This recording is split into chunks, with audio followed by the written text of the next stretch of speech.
নমস্কার, জয় গুরু, জয় নিতাই, জয় রাধে। পুরীক্ষেত্রের মহাপ্রসাদের লীলা আমার খুব প্রিয়। তাই এই লীলাটি হচ্ছে মানে স্কন্দ পুরাণে বর্ণিত রয়েছে যে দেবর্ষি নারদ মাতা লক্ষ্মী ও নারায়ণের তপস্যা করে মাতা লক্ষ্মীকে সন্তুষ্ট করেছিলেন। আবার অনেক জায়গায় রয়েছে দেবর্ষি নারদ মাতা লক্ষ্মী ও নারায়ণের সেবা করে মাতা লক্ষ্মীকে সন্তুষ্ট করেছিলেন, 12 বছর ধরে সেবা করেছিলেন। তখন মাতা লক্ষ্মী দেবর্ষি নারদের প্রতি সন্তুষ্ট হয়ে বলেন, তুমি কি বর চাও? তখন দেবর্ষি নারদ বললেন, আমি ভগবানের একটু প্রসাদ আমি পেতে চাই, আমার অনেক দিনের অভিলাষ।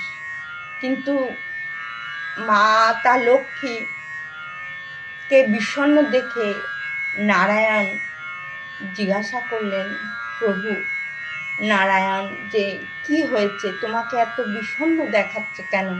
তখন মাতা লক্ষ্মী বললেন, আমি নারদ ঋষিকে কথা দিয়েছি, তাকে আমি তোমার প্রসাদ অর্থাৎ তোমার উচ্ছিষ্ট আমি তাকে প্রদান করব। তখন নারায়ণ বললেন যে ঠিক আছে, আমি তো তোমাকে বলেছিলাম যে আমাকে জানিয়ে তুমি আমার প্রসাদ কাউকে দেবে না, সেই জন্যই তো তুমি মানে বিষণ্ণ।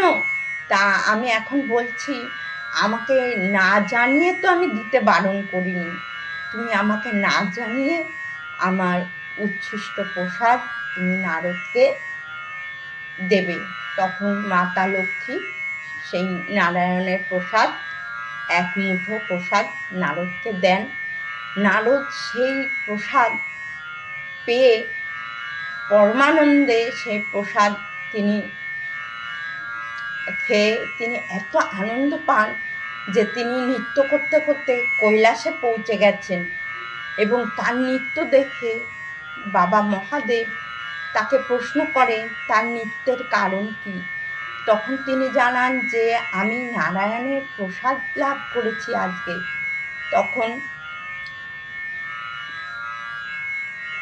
মহাদেব নারদ ঋষিকে বলেন যে তারা আমার জন্য একটু তুমি প্রসাদ রাখোনি?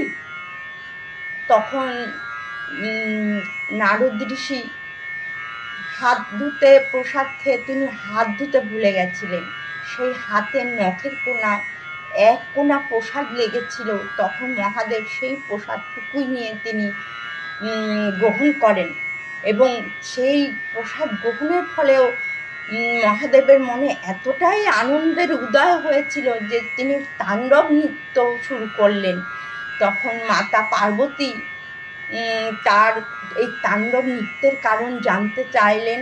তখন তিনি বললেন যে তিনি এইরকম নারদের নখের কোণার থেকে এক কোণা নারায়ণের প্রসাদ তিনি গ্রহণ করেছেন। তখন মাতা পার্বতীও সেই প্রসাদ পাওয়ার জন্য ব্যাকুল হয়ে উঠলেন এবং তিনি কঠোর তপস্যায় শুরু করলেন। সমস্ত দেব দেবীগণ ভীত হয়ে নারায়ণের কাছে উপস্থিত হলেন যে মাতা পার্বতী এই কঠোর তপস্যায় যেন পৃথিবীতে কোনো অমঙ্গল না নেমে আসে। তখন সমস্ত দেবদেবীগণ সহ ভগবান স্বয়ং মাতা পার্বতীর সামনে উপস্থিত হলেন এবং তিনি মাতা পার্বতী ও মহাদেবের অনুরোধে তিনি নীলাচলে তিনি জয় জগন্নাথ দেব রূপে তিনি মানে আবির্ভূত হলেন বা প্রতিষ্ঠিত হলেন। তো এই জগন্নাথের দেবের প্রসাদ যখন বিশেষ রূপে বিশেষ পদ্ধতিতে মানে রন্ধনের পর জগন্নাথ দেবকে নিবেদন করা হয়, তখন সেটি হয় প্রসাদ। আর সেই প্রসাদই যখন জগন্নাথ পুরী ধামের চত্বরের দক্ষিণ পশ্চিম দিকে মা বিমলা দেবীর কে সেই প্রসাদ নিবেদন করা হয়, সেই প্রসাদ তখন মহাপ্রসাদে পরিণত হয়। এই সেই পুরীর মহাপ্রসাদ। এই মহাপ্রসাদ স্বয়ং রামকৃষ্ণদেবও প্রত্যেক দিন এক কোনা করে মহাপ্রসাদ তিনি গ্রহণ করতেন। এই মহাপ্রসাদে মানে কি বলবো, মহাপ্রসাদের মাহাত্ম্য অপরিসীম। তাই আপনারাও মহাপ্রসাদ আপনাদের বাচ্চাদের প্রত্যেক দিন এক কণা করে মহাপ্রসাদ বাচ্চাদের দেবেন। ভালো থাকবেন। আপনারাও একাদশীর দিন ছাড়া আপনারাও প্রত্যেক দিন একটি করে সকালবেলা মহাপ্রসাদ গ্রহণ করবেন। ভালো থাকবেন। রাধে রাধে।